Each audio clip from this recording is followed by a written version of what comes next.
Every place on our planet has a story to tell of life, landscape, man, and the connections between them that stretch across space and time. This is the world as you've never seen it before. This is Atlas 4D.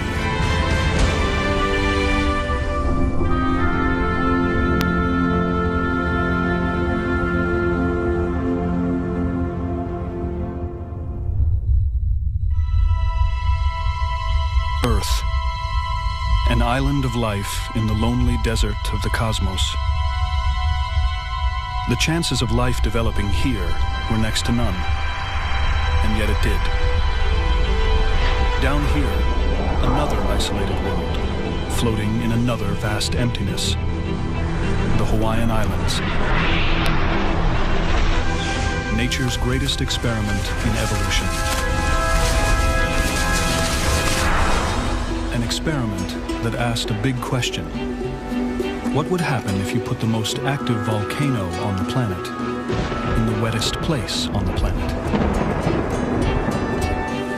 And then made it all so remote that everything that happened here happened in complete isolation from the rest of the world. Now we know what would happen. Hawaii would happen. This is the story of the intricate web of connections that made this 350-mile-long island chain what it is today.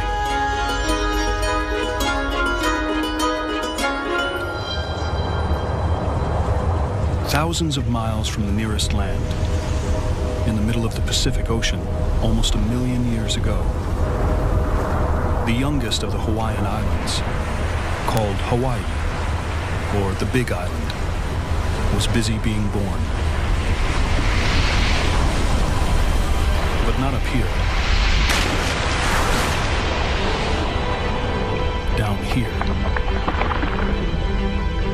More than 3 miles below the Pacific Ocean, there's a point of weakness in the Earth's crust, known as a hot spot.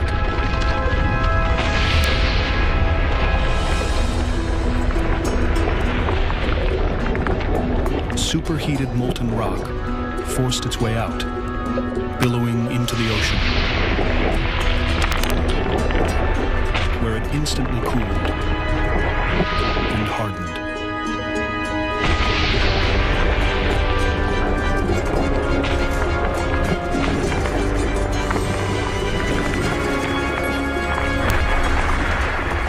Over hundreds of thousands of years, the lava gradually piled up, layer upon layer, higher and higher. Measured from the sea floor, the Big Island of Hawaii is 4,500 feet taller than Everest.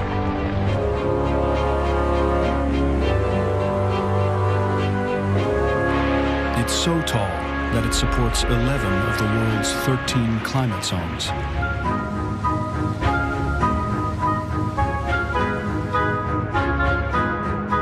Despite being in the tropics, its peaks are capped with snow. And the Big Island is still growing because the ancient hotspot below it is still active.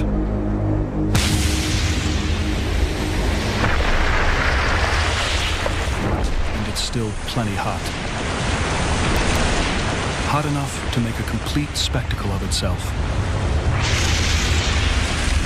Courtesy of the world's most active volcano, Kilauea.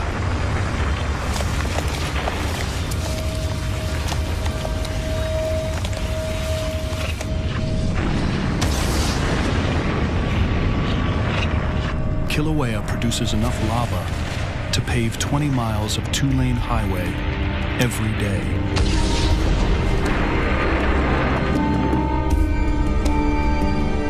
The hotspot forms the Hawaiian Islands, and the islands in turn form a 350-mile barrier to the prevailing winds.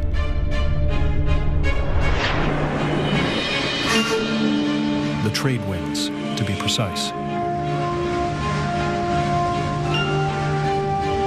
The trade winds blow east to west near the equator, meeting no obstacle for hundreds of miles, until they reach the Hawaiian Islands, which sit directly in their path.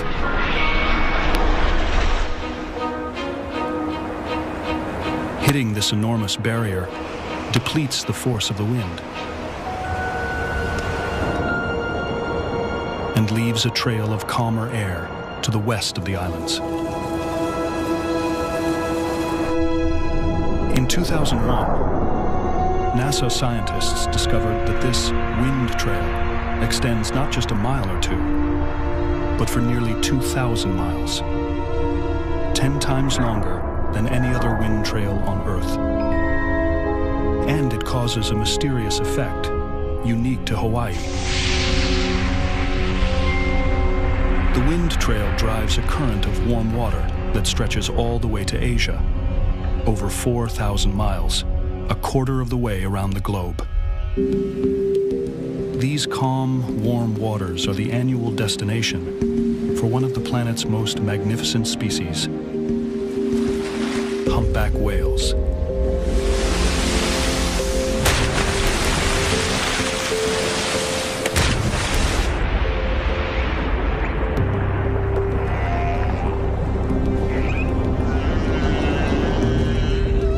Each winter, more of these gentle giants gather off the western coasts of Hawaii than anywhere else in the Pacific.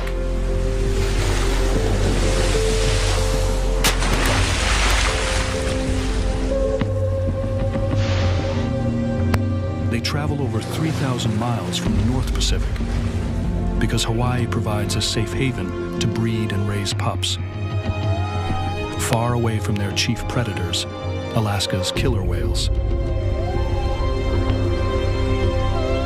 But there's a price to pay for peace of mind.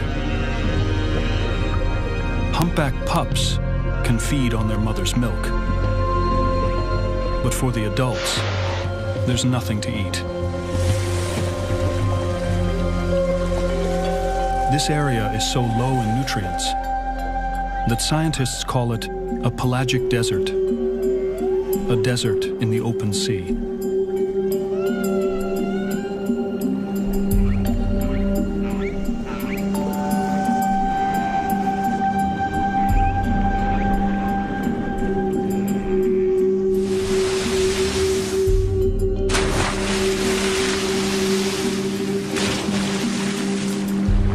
Strange as it may seem, it's actually the lack of nutrients that makes Hawaii's abundant marine life possible.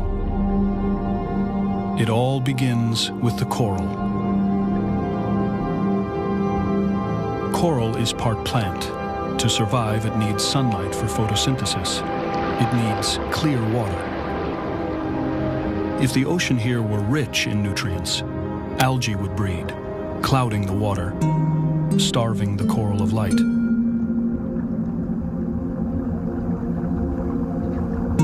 So the same expanse of sea that's a bare cupboard for humpback whales is a paradise for coral. And coral is the indispensable ingredient in Hawaii's unique underwater ecosystem. A quarter of the fish that evolved here are found nowhere else on Earth. Some are very strange indeed.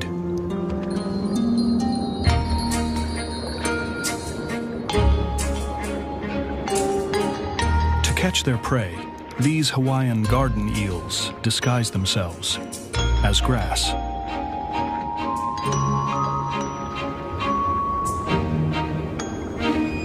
Little cleaner wrasse work hard to make a living. They run a cleaning and parasite removal service for bigger fish.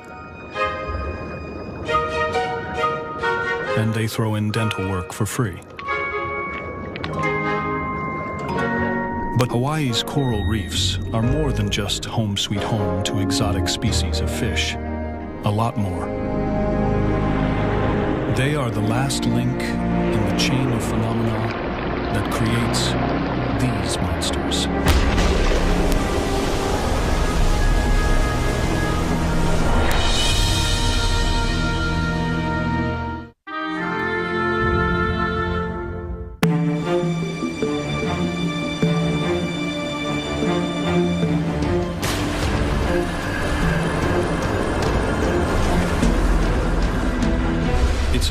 fact of life in Hawaii. No coral reefs, no surf. Here's why.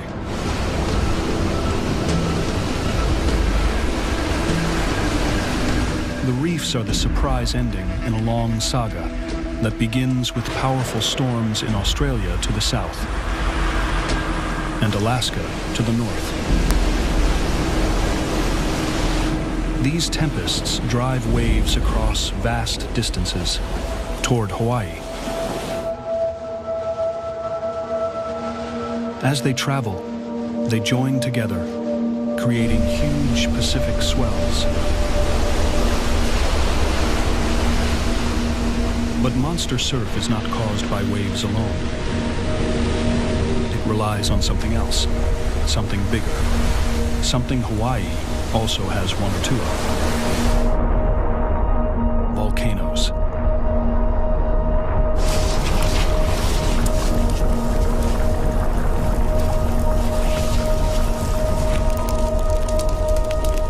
The runny lava that builds the Hawaiian Islands, called pahoehoe, spreads out and forms gentle slopes as it solidifies.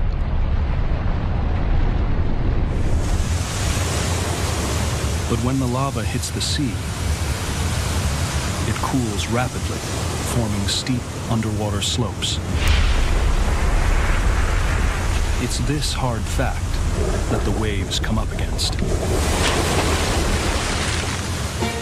When one of those gigantic Pacific swells crashes into these steep Hawaiian lava slopes, it gets pushed upwards, driving the wave higher and higher.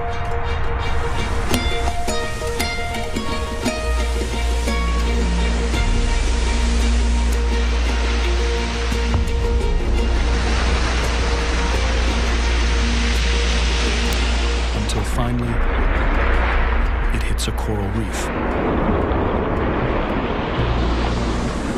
The reef puts the brakes on the water below, but the water above powers on. And the wave breaks into a perfect barrel.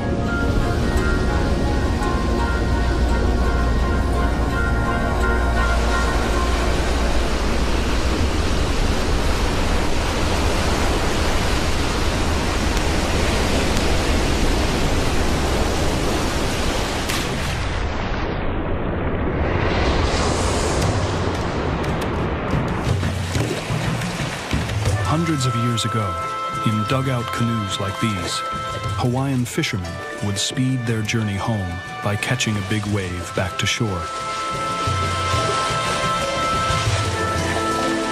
This turned out to be so much fun that they started making special boards to ride the waves and competing to see who was the fastest. Soon they had invented a sport they called He Nalu.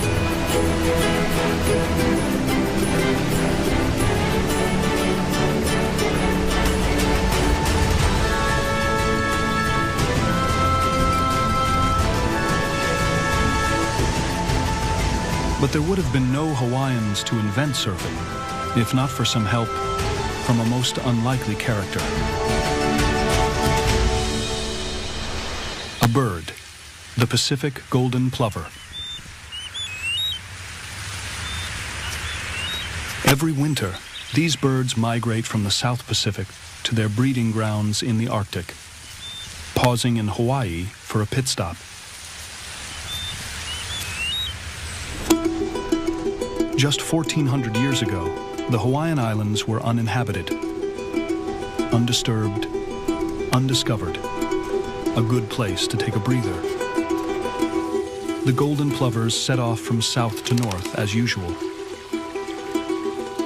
At this time, they were being watched by South Pacific Islanders, the Polynesians. The Polynesians had colonized many South Sea islands, spread over thousands of miles from Tonga to New Zealand. They were fearless seafarers and master navigators who were always looking for new territory. When the plovers flew overhead, the Polynesians suspected the birds might be heading for islands they hadn't yet explored. So they followed the flock into the wild waters of the North Pacific.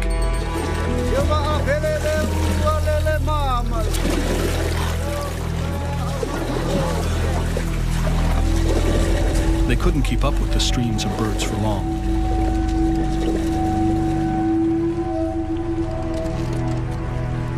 So each year, they would wait at the same place they'd lost sight of the birds the year before and pick up the chase when the plovers passed overhead.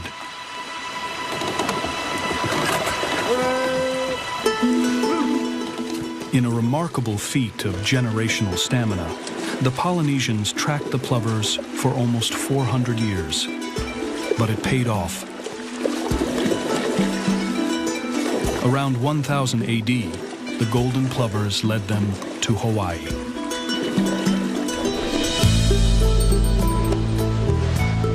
For the seafarers who first laid eyes on it, Hawaii must have been an awe-inspiring sight.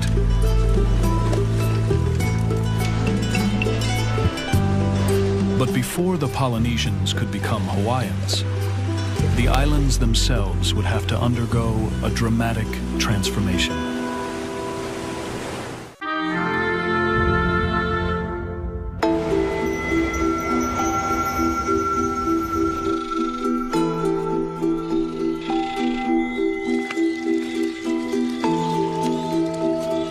The Polynesians had discovered Hawaii, but if they were going to settle there, they'd have to find some basic necessities. Fresh water was no problem. It was abundant on the islands, and although there were no large mammals 1,000 years ago, the place teemed with fish and birds. But one vital piece of the nutrition puzzle was missing: carbohydrates.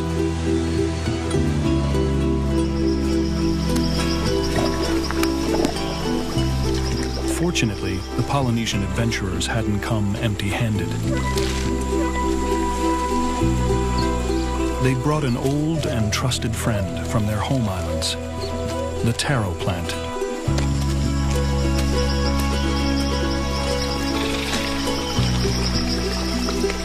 Wherever the nutritious taro thrived, the Polynesians could thrive. But lush as it may seem, Hawaii was not in fact an easy place to grow food crops. Its volcanic geology can lock away crucial nutrients like phosphorus, so plants can't get to them.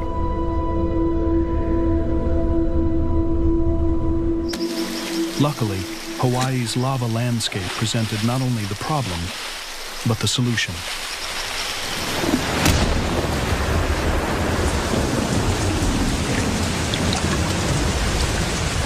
Volcanic rock is tough, but it's no match for Hawaii's plentiful rainwater.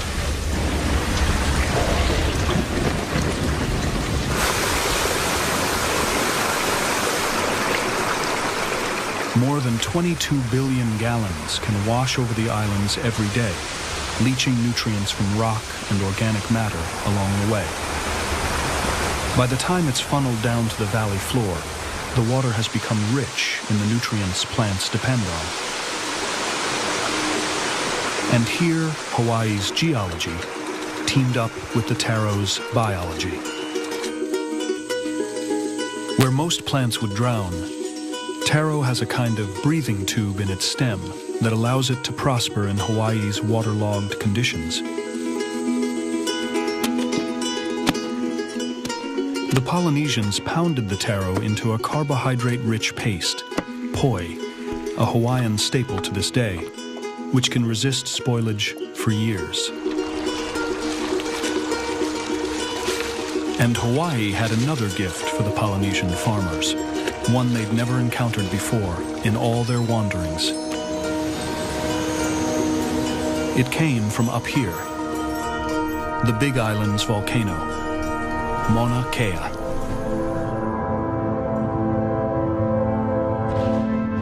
"20,000 years before the first human walked on Hawaii, the Earth's orbit around the sun changed. shifting the tilt of the planet by 2 degrees. The planet was plunged into an ice age.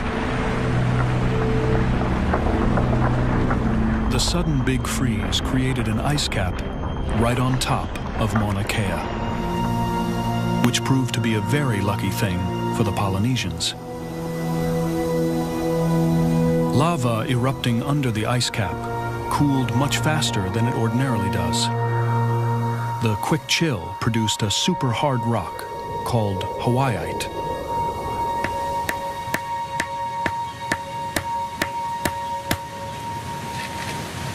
Hawaiiite was harder than anything the Polynesians had ever encountered before. They quickly learned to shape it into a variety of useful tools, which made it possible for the Polynesians to farm on a much larger scale than they had on their home islands. They made sharp axes to clear land and build complex irrigation systems.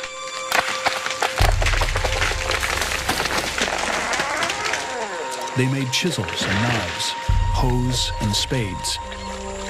The discovery of Hawaiiite by the Polynesian settlers was as important to their culture as the Bronze Age was to Europe.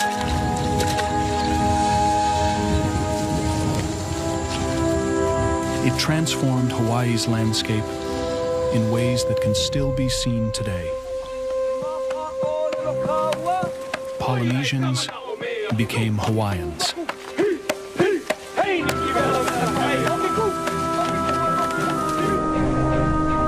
But Hawaii would never have become such a land of plenty if not for one tiny seed carried in a tempest.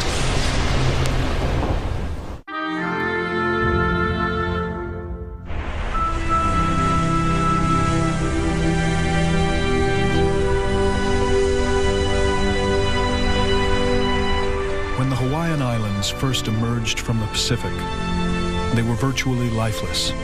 A blank slate on which nature could write whatever she wished. Almost immediately, she began to compose.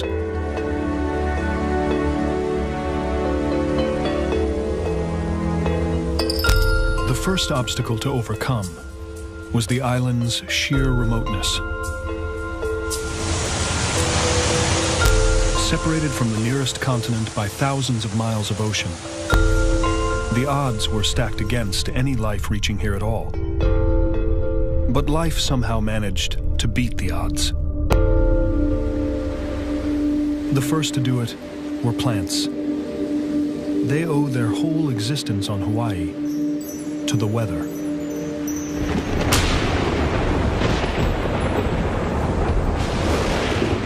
Storms created powerful vortexes of wind. These sucked tiny seeds high into the air from lands all around the Pacific, carried them thousands of miles on the jet stream, and finally dropped them onto the virgin ground of Hawaii. Most of these seeds died on arrival. There was no soil here, and few nutrients. It was a tough neighborhood. But one colonist survived where all others had failed, by adapting to Hawaii's barren landscape. The Ahia Lehua. Unique to Hawaii, the secret to its success is rooted in the lava, literally. Because the Ahia Lehua doesn't need soil to grow. Its roots have evolved to find nutrients in the most hostile environments.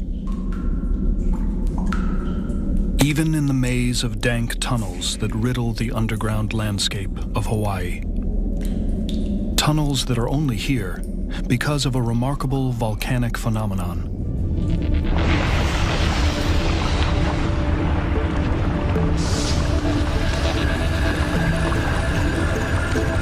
At 2,000 degrees Fahrenheit, Pohoihoi is the hottest and fastest flowing type of lava on the planet.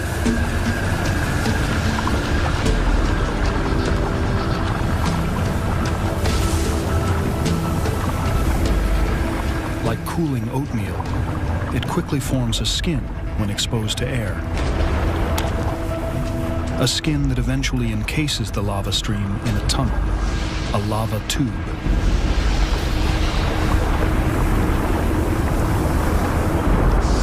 When the flow stops, the tubes empty and remain hollow. The last ripples of the lava flow harden in the lava tube floor, and the final molten gasps hang from the roof in formations called lava sickles. Water that seeps into the lava tubes is slow to dry out. Of all the plants on Hawaii, only the ahia lahua's roots penetrate so deeply they can take advantage of this underground moisture.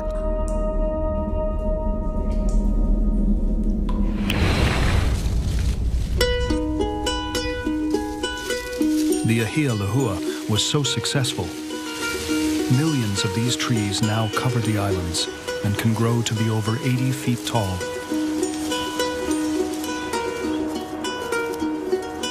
Found nowhere else on Earth, they made all the difference here in Hawaii. Because these resilient plants that could thrive even without soil became the soil for the next wave of plant species as they decayed and composted.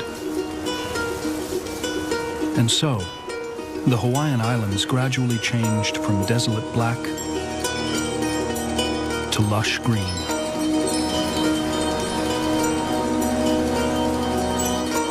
And Hawaii's now abundant plant life attracted the next wave of immigrants who flew here under their own steam.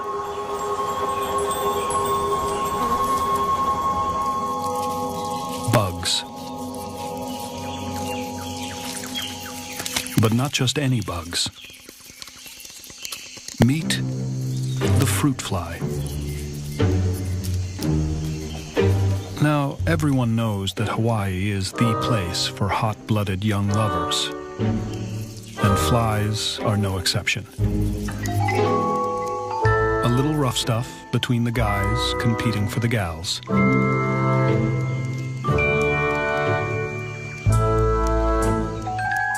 Some seductive dancing with 3 left feet. And the next generation is on the way. More than 1,000 species of fruit fly have evolved here, and nowhere else. Scientists studying their DNA were astonished to discover that every one of them is descended from a single pregnant female, the Eve of Hawaiian fruit flies. For a time, these insects had a free pass on Hawaii. There weren't any predators here, yet. But over time, a meek vegetarian rose to the occasion and became a ferocious carnivore. This caterpillar is the Eupithecia, a master of disguise.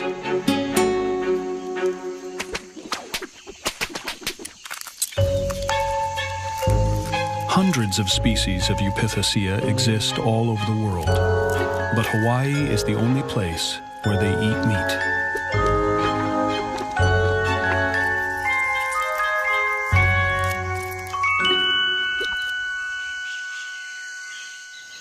Some 30,000 years after its emergence from the sea, Hawaii had become an Eden for flora and fauna. Well, at least for those that didn't mind being just a little flexible. Among the first feathered settlers, Hawaiian honey creepers evolved from a single species of finch, a flock of rose finches that happened to arrive in Hawaii from Eurasia. With no competition from other land birds, they blossomed into many different species, each specially adapted to eat the foods Hawaii had in abundance. This honey creeper behaves like a woodpecker, pecking for insects.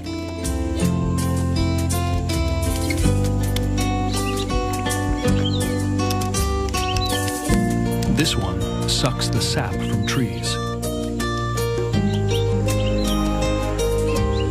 And some have developed unusual beaks adapted to fit very particular kinds of Hawaiian flowers.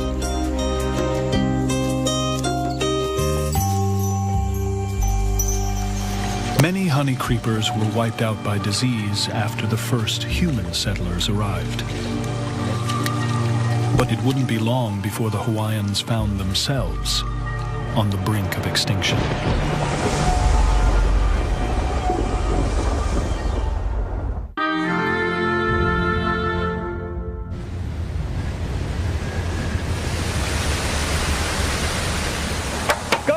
The ancient Hawaiian festival of Thanksgiving, Makahiki, celebrated a successful harvest and honored the local fertility god, Lono.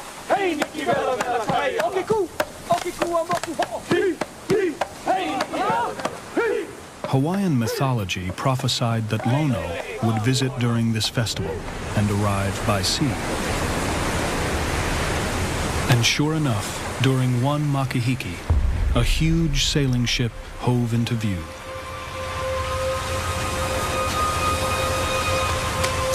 The Hawaiians were sure it was Lono. In fact, it was the famed British explorer, Captain James Cook.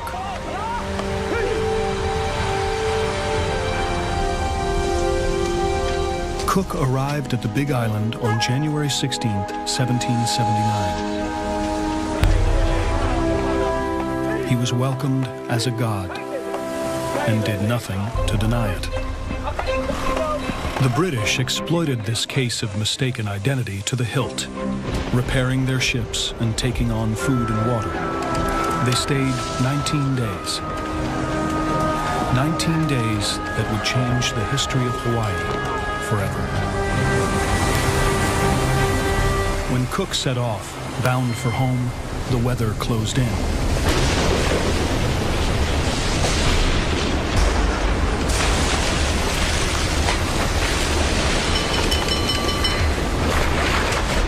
Only 5 days out, he was driven back to the shelter of the islands.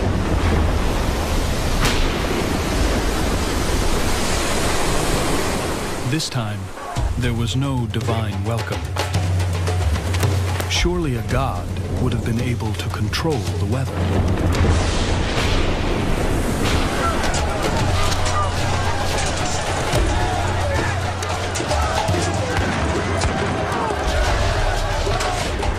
When the dust settled, Captain Cook was dead.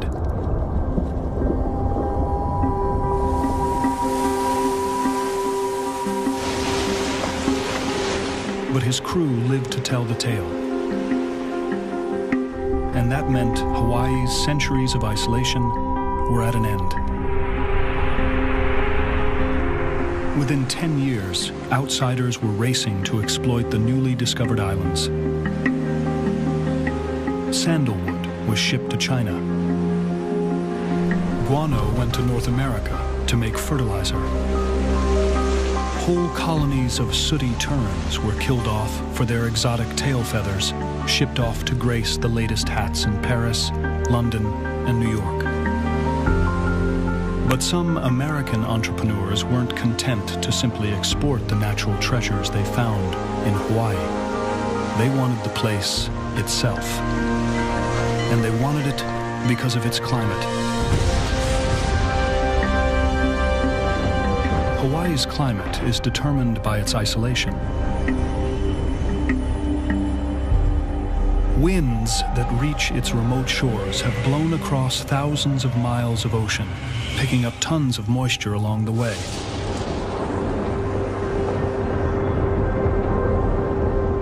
When the winds hit the islands, the air rises, cools, and releases its water.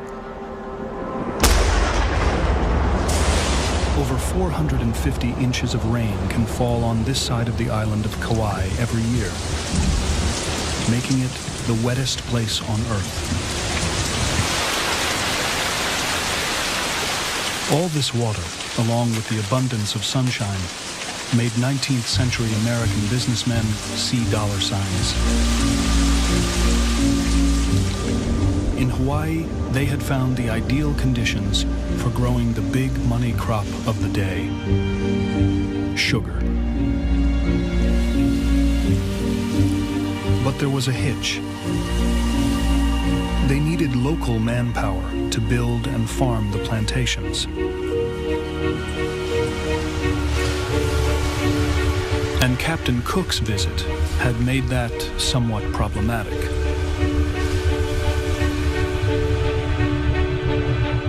Because the British had brought ashore diseases that the Hawaiians had never encountered before, and to which they had no immunity. It only took a century for illnesses like mumps and cholera to reduce the population of native Hawaiians by 90%, from some 400,000 to just 40,000.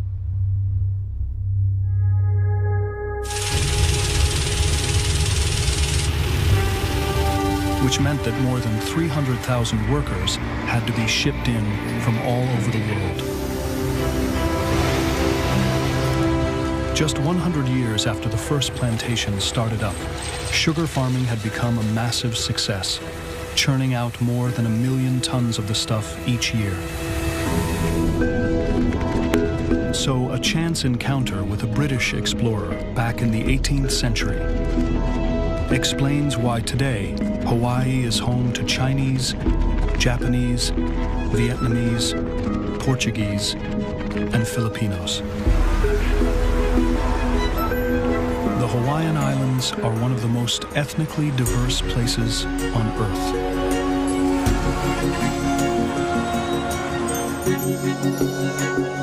They're also the most climatically diverse. And the coldest and highest of its climate zones is perfect for these.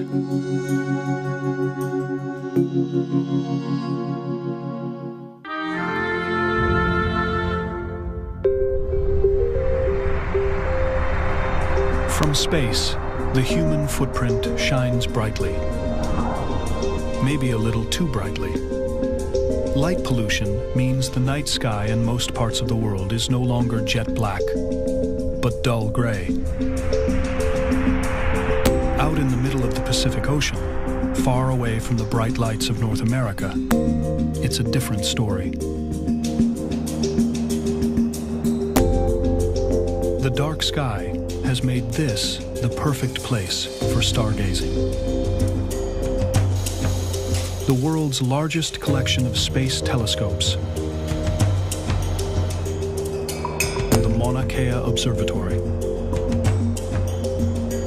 The Big Island's dormant volcano provides a clear view in all 4 dimensions. Not only is it far from the light pollution of the mainland, but it also sits nearly 3 miles above sea level. That's crucial, because at this altitude, astronomers are looking through half the amount of air they would have to at sea level. And the less air, the sharper the image.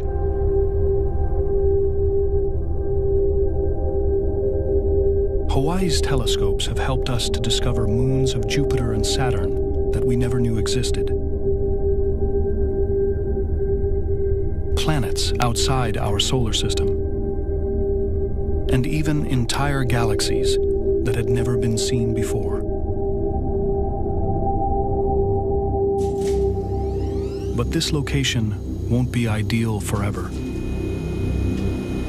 because the same geological forces that created Hawaii are still at work.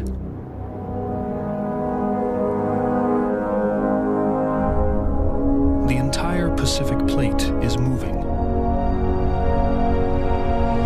4 inches every year. And as it travels, it takes the Hawaiian Islands right along with it. as if they were on an enormous conveyor belt. As they head north and are pulled off the Hawaiian hotspot, they will sink under their own weight back into the Earth's crust.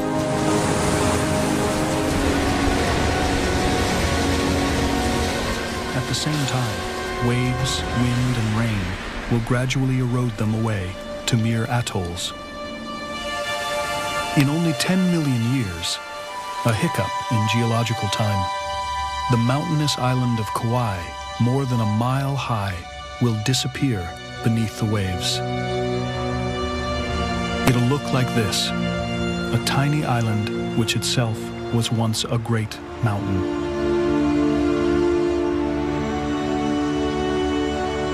The Hawaiian Islands may look as though they've been there forever, but the islands we see today are only the latest in a chain that has been built and eroded away many times over the last 82 million years.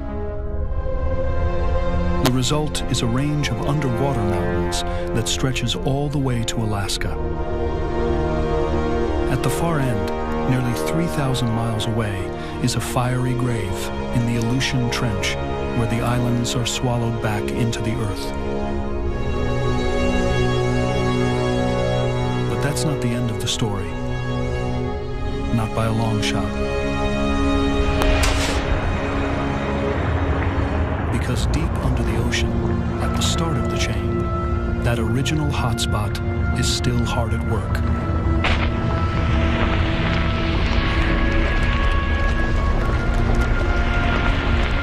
Building a new island. Loihi.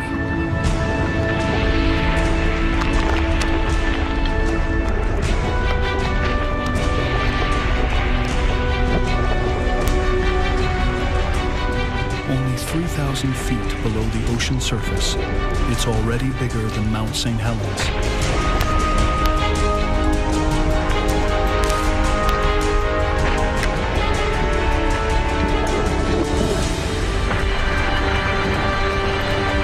In 10,000 years, Loihi will emerge from the Pacific.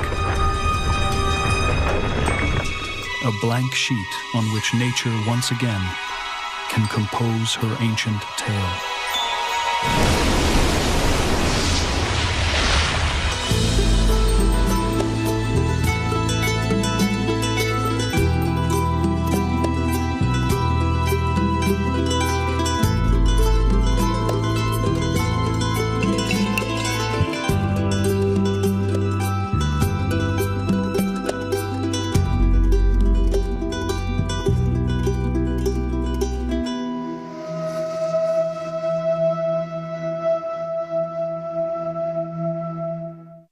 Is still growing because the ancient hotspot below it is still active.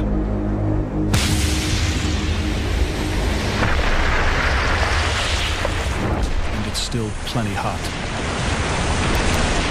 Hot enough to make a complete spectacle of itself. Courtesy of the world's most active volcano, Kilauea.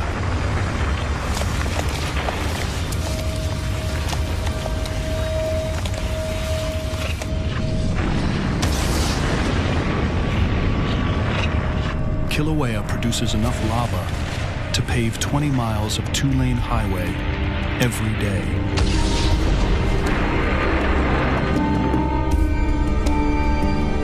The hotspot forms the Hawaiian Islands, and the islands in turn form a 350-mile barrier to the prevailing winds.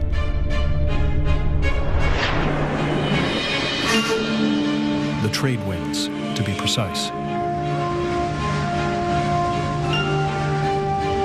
The trade winds blow east to west near the equator, meeting no obstacle for hundreds of miles.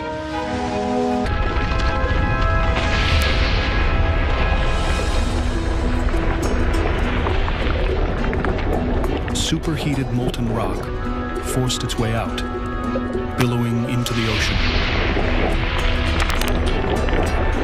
where it instantly cooled and hardened.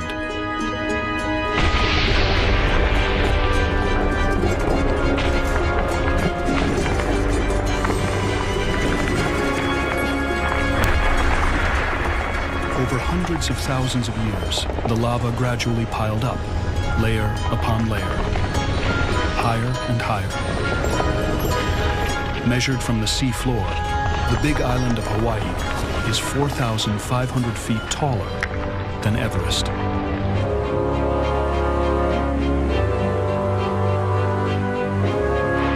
It's so tall that it supports 11 of the world's 13 climate zones.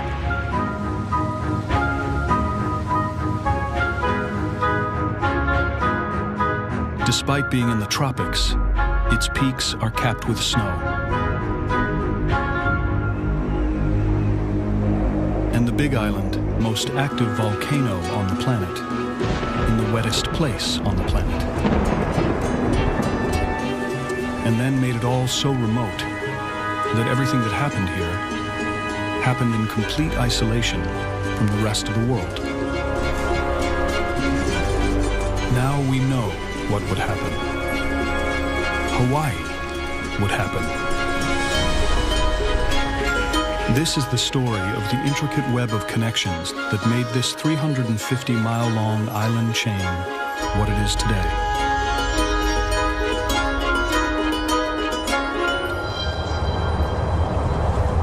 Thousands of miles from the nearest land, in the middle of the Pacific Ocean, almost 1 million years ago, the youngest of the Hawaiian Islands, called Hawaii, or the Big Island, was busy being born.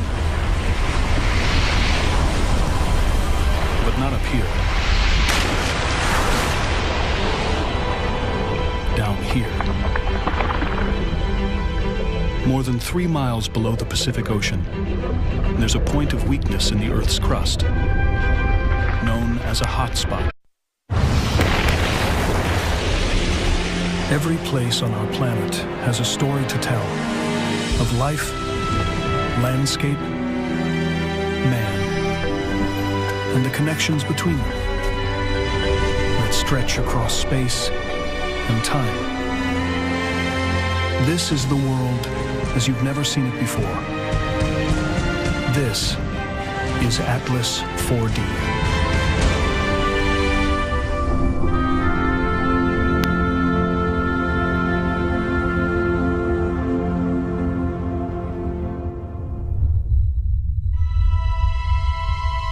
Earth, an island of life in the lonely desert of the cosmos. The chances of life developing here were next to none, and yet it did. Down here, another isolated world, floating in another vast emptiness, the Hawaiian Islands. Nature's greatest experiment in evolution. An experiment that asked a big question. What would happen if you put them until they reach the Hawaiian Islands, which sit directly in their path?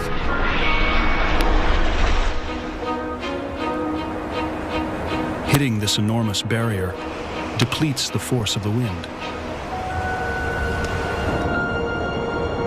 and leaves a trail of calmer air to the west of the islands. In 2001, NASA scientists discovered that this wind trail extends not just a mile or two, but for nearly 2,000 miles, 10 times longer than any other wind trail on Earth. And it causes a mysterious effect unique to Hawaii.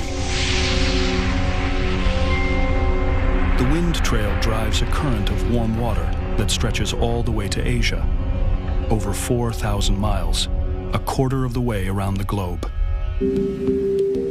These calm, warm waters are the annual destination for one of the planet's most magnificent species, humpback whales.